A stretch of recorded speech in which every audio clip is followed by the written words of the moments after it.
Hey guys, Second here bringing you another Dragon Ball Z Dokkan battle video, and so it's time to do a new tier list including the new LRs that have released as part of the GDC.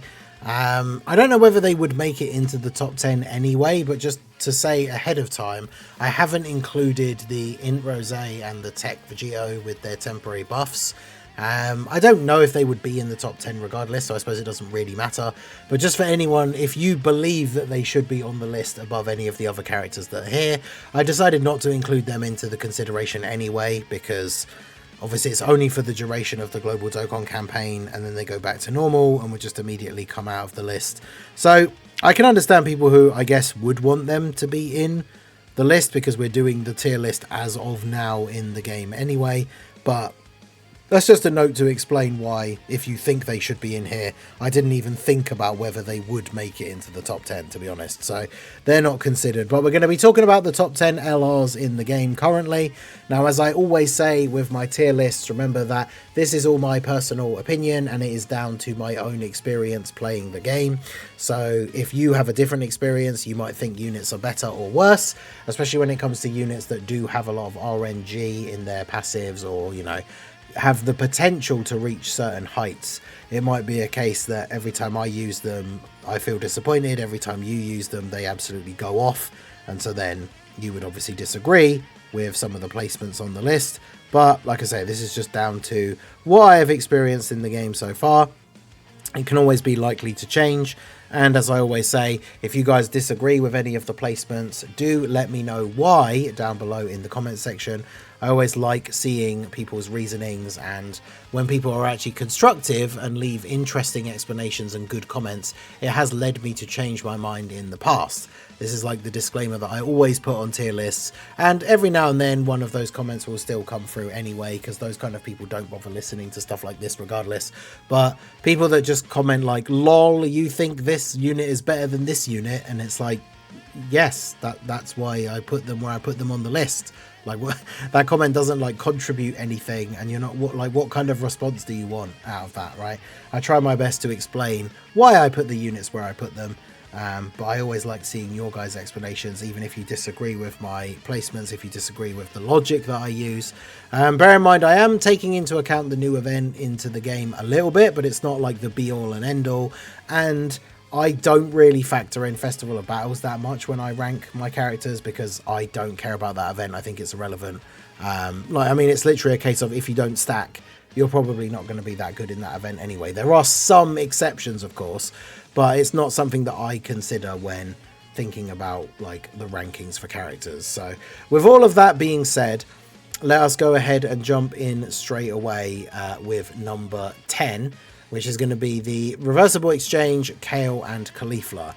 Now these guys, I didn't pull them on my main account, but you'll obviously have seen I did do videos with them. I've tried them out on the private server, played with them a fair bit. So obviously my experience with them is, whilst a bit more limited than some of the characters I have in my actual own account, my experience with using them on the private server obviously means using them at Rainbow full level 10 links and being able to see at least a glimpse of their full potential. And I do think they are very, very good. They are a unit that is a little bit limited in terms of where you're potentially going to be running them, but I think the good thing about them is with their passive, like their leader skill obviously is just Universe 6, but when it comes to their passive, they are a unit that can be used basically on any team, right? Their passive doesn't really require any sort of allies. Caulifla's active skill, of course, is a permanent buff to Universe 6 characters, whereas Kale has the active skill that gives herself just a permanent buff. Well, and it stays if you switch back to Caulifla. But Kale is essentially like an invincible slot 1 tank. I might actually have to try her out on one of these teams, even with the non-Universe 6 partners, but against the new Goku and Zamasu event. I think that could be quite interesting, because Kale definitely is very, very good. Caulifla, I think the big issue with her is obviously she has the guaranteed dodge against the first attack, but then after that she could potentially take a lot of damage from attacks in slot 1. So I think ideally she's not a slot 1 unit. There are certain situations, of course, like if someone is supering as the very first attack of the turn, you can put her there and know that she's going to dodge it. So I think this unit is very, very good. But they come in at number 10 for me for now. I'm sure we'll get some more upgrades and better teams for them and everything going forward, because they're not limited to Universe 6, but I have them at number 10. Like I say, I do need to try them out in the new event, to be fair, so that could influence my decision making a little bit, because I do have at number 9 Beast Gohan. Now, Beast Gohan's dropped down the list a fair bit, in part because of the new event. Like, he can be good there once he's built up, like obviously the active skill turn specifically, he can still do relatively well. But I remember my literal first experience of jumping into the new event was using the Tech Vegito team with Beast Gohan on it. And so obviously not really knowing what to expect. And that's not, I'm not saying that that's the sole reason, like that's why this unit isn't good or anything like that. But the, like, literally turn 1, slot 1, he took like a 780k super from Rose, which is crazy when this guy, you think when he came out, he was just the best unit in the game. Like, you put him in slot 1, he just doesn't take damage. So he has started to drop off a little bit. I mean, let's be fair, he's over a year old. Like, he's a year and a half old at this point, or I guess technically a year old in terms of global. But he is still very, very good. He has his uses for sure. He's still got a good leader skill. Like, I should stress, like, him just being low on the list doesn't mean I don't think he's good. It just also speaks to how good some of the other units are that are in the spots above him. But Beast Gohan's still definitely very good. Also, as a reminder, because this is the first example, when I do my tier list now, I still like to stick to the classic 1 to 10 format, rather than doing like the letter tiers. But then at the same time, I do colour the tiers, so that if the tiers are the same colour, I think the units can be, you know, swapped around, and I wouldn't make too much of an argument about it, because I gave Kale and Caulifla their own tier. I put this guy at number 9 with a different colour, and then at number 8 I put Super Saiyan 3 to Super Saiyan 4 Goku, but I put them two as the same colour. So if you think Beast is better than this guy, then I would be perfectly fine with them being swapped around without making too much of an argument about it. In the new event, I think he can be really, really good. Obviously, for the first couple of turns, he has the great chance to dodge and the guard, and then you can transform into the Great Ape, which is really helpful for having a turn after the Great Ape transformation where there's then going to be no supers, no AoE, no extra heal from Zamasu. He can use that early if you take damage. So a lot of the times in these runs, you'll get into a situation where, like, you can take enough damage on turn 1 that he comes onto rotation on turn 2, and you can just instantly use the Great Ape transformation, because the sooner you get him out, the better, really, because then you not only get that turn of negation, which is also helpful early on for characters that need some time to build up, meaning that you know they're not going to eat a super on the next turn, and then of course when Super Saiyan 4 Goku comes out, giving everyone the extra the Power Beyond Super Saiyan. There are so many good Power Beyond Super Saiyan characters for that new event, especially with the fact that both the new GDC headliners are Power Beyond Super Saiyan because of Rose and obviously Super Saiyan Blue. So this guy can be really, really good. The only downside to him, I think, is once you transform, and obviously he loses the dodge chance, he's still got good defense and a bit of damage reduction, but he can take some big damage from enemy supers, whereas obviously if you transform with him early, he could take some big damage from like a Rose super, whereas if you didn't transform, you would have the potential that like the Super Saiyan 3 Goku could have dodged the attack. But obviously it's all RNG at that point, depending on which kind of attacks are in which slots. But once the Super Saiyan 4 Goku comes out and gives a load of support, he's really, really good. Obviously his super attack, the 18 key, raises all allies attack and defense 44% for 2 turns, so the next rotation gets a benefit as well. So all in all, he's really, really good, and currently I have him put at number 8, same color tier as Beast Gohan. So then at number 7 we have Tien, and I gave him his own color tier. I do think he is currently definitely better than Goku and Beast Gohan. Obviously he's a bit more restricted, like you're going to be running him mainly on like the Tau team. You can run him on other teams for sure, but that's kind of the best place for him. He's really good in the new event because he has a high chance to nullify Ki Blast supers, and then he guaranteed nullifies if the enemy is on the Kamehameha category, which Rose is. So he guaranteed nullifies Rose's super attacks all the time, and then has a 50% chance of nullifying Zamasu's. He can switch around between slot 1 and 2 to get the maximum boost out of all of those stats, so he can be very, very good. I mean, I guess against like a Rose who's starting to build up, he could still take damage in slot 1 from normals, I suppose.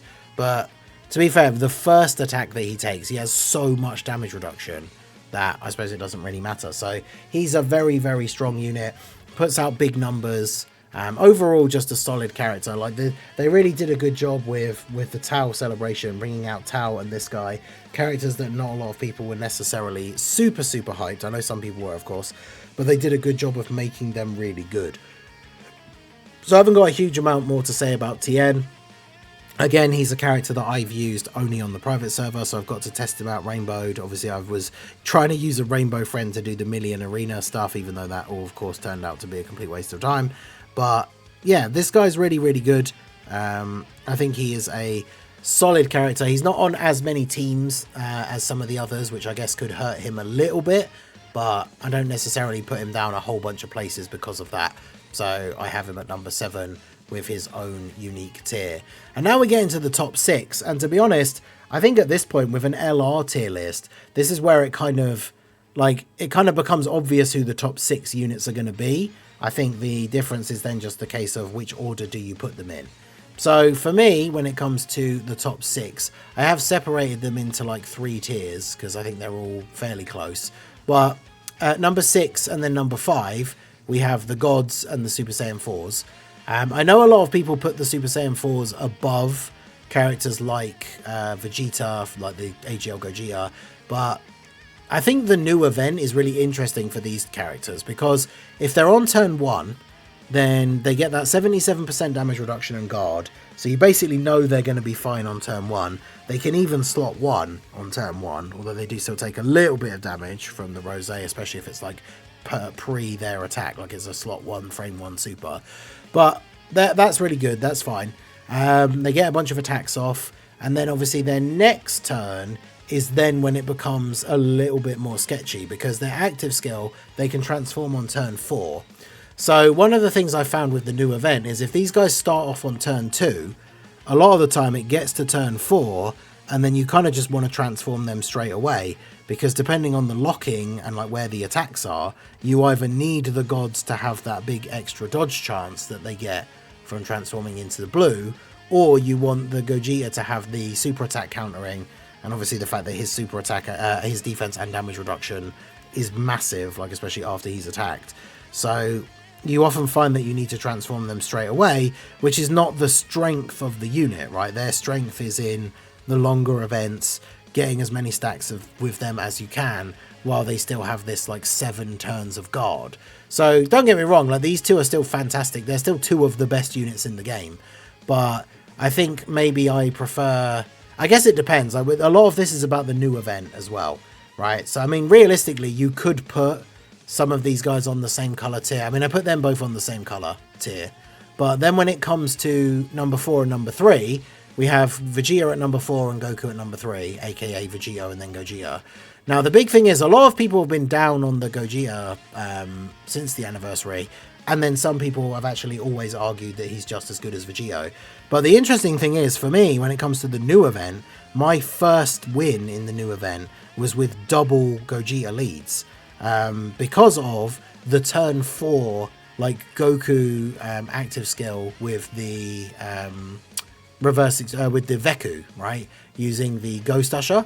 Here's turn 4, right, the exchange. Oh no, it's from turn 5, sorry, with the Veku, because yeah, getting a full Ghost Usher, just getting rid of Rose's attacks, and then on the next turn this unit has a guaranteed dodge, is really powerful. So I put Vegeta at number 3 still, because of how absurdly dominant that Vegeta active skill turn still is.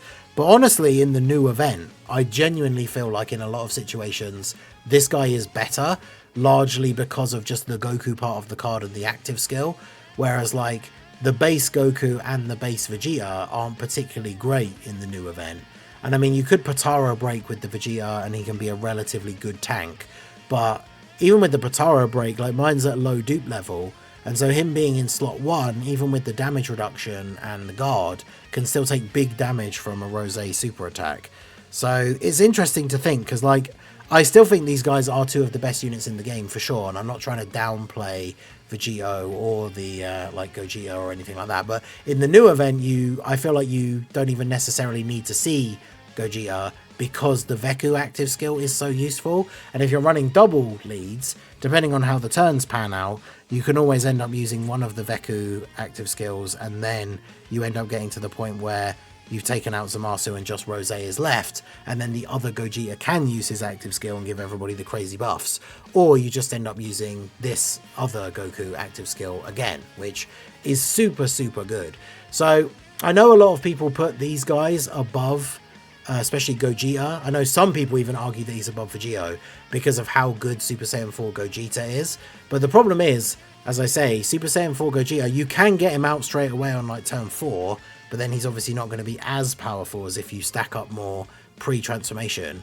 And then of course if the unit is on turn 1, then turn 3 when they're still in this form and you can't transform into Gogeta or transform into Blue, then the units can be a little bit of a liability there on turn 3. So I still think they're absolutely fantastic, like don't get that wrong at all, but I put them at 5 and 6 and then these guys at 4 and 3.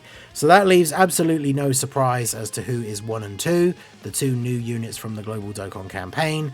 But which one do I think is the best out of the two, and which one takes the number 2 spot?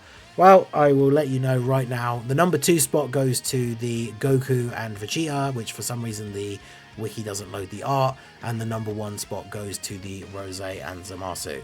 Now, these two units are both incredible and they are on a similar level. Like I put them in the same color tier because they just both are that good. The only reason I think it comes down to for me is maybe part of it's bias. I do like the extreme units. I do like Rose. Rose hits harder than Goku, but Goku is probably a better tank than Rose because Goku has the full like crazy dodge chance and the damage reduction. Rose still is perfectly fine tanking most attacks in slot 1, even against like built up in Rose. Like he can take damage but he doesn't get like one shot, so he's still perfectly fine as a slot 1 tank. So Goku's a little bit better defensively, this guy hits a little bit harder. I think one of the things at the moment with the current builds of the team that I like as well is I think the active skill for this unit is much more useful than the active skills for this unit, because the Goku active skill with the Vegito Blue attack gives him a permanent buff and obviously makes him even stronger, which is really good. And then of course the Vegeta active skill buffs future Saga allies, which at the moment I feel like the best build of the Goku and Vegeta team includes like the 10-year fusions, the 7 years, like, so you've got a bunch of characters who aren't future Saga, so you don't really get use out of this all that much, whereas obviously the Rose active skill is the one that gives buff to super bosses and then extra for future Saga. So pretty much the way you run in their team at the moment is obviously a full super bosses team because that's their leader skill, but it's also mostly Goku Black, Zamasu's, the clones, so they're all future Saga as well. So like once the active skill becomes available to use, you use one Rose active skill, then on the next turn you use your other Rose active skill, and at that point everybody on the team is getting such a ridiculous buff that the whole team is just going crazy, as opposed to just Goku getting the buff for himself from the Goku part of the Goku and Vegeta card.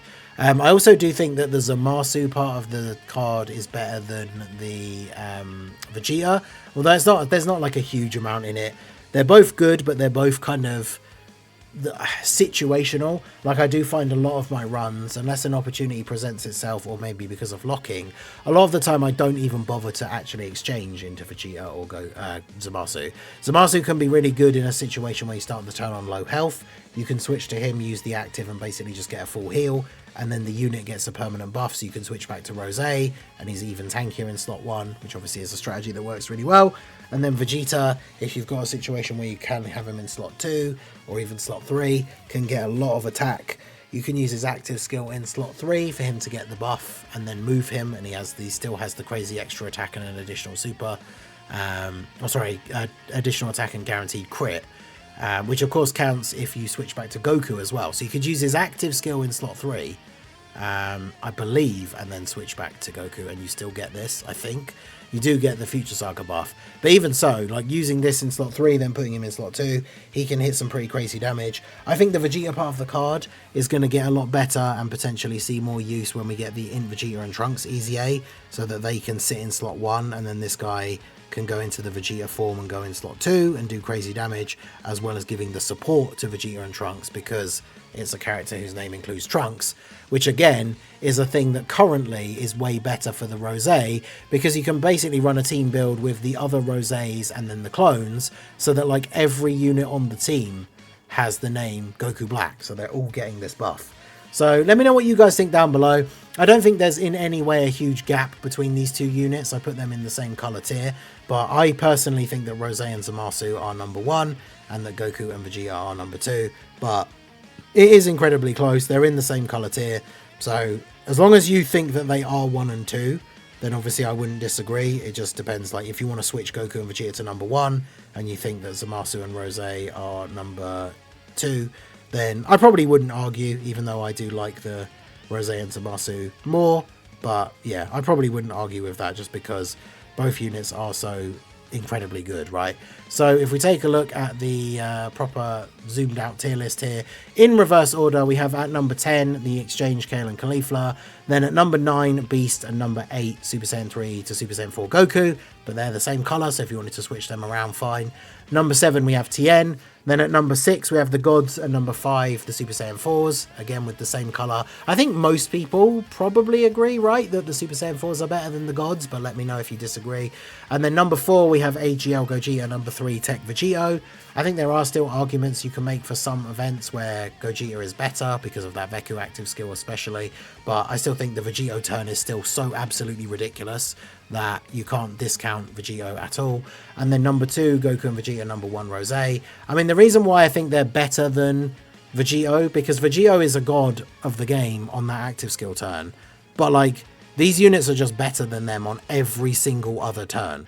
Like even the Vegito non-active skill turn, I would still say that like Rose and Goku are better because they match him in terms of like damage reduction, guard, like that kind of thing. He's getting the counters, which is nice, but on the non-active skill turn, he's obviously only going to get so many, and his big thing is the counter damage. So like Rose and Goku, for the most part, are hitting harder than Vegito with their super attacks anyway. So Vegito on the active skill turn is still absolutely insane. But on every other turn, I think Rose and Zamasu and Goku and Vegeta are absolutely better than that unit. So let me know what you guys think down below in the comment section. As I said, any disagreements or anything like that, do let me know your thoughts behind your disagreements so we can have an interesting discussion about it. And yeah, maybe I will amend some of these in the future. Obviously part 2 we're going to get 2 new LRs, so the list could potentially change. It'll be really interesting to think like if the 2 new LRs in part 2 are also worthy of being some of the best units in the game, like the top 8 units are going to be the global Dokkan campaign characters, the 10th anniversary units, and then the EZAs from the 7 year, which is kind of insane. So let me know your guys' thoughts down below in the comment section. So that is going to be it for the video, guys. This has been the Masked Ningen. Smash that like button, subscribe to the channel if you are new. Check out the links down below, and I will see you all again soon. Have a good one.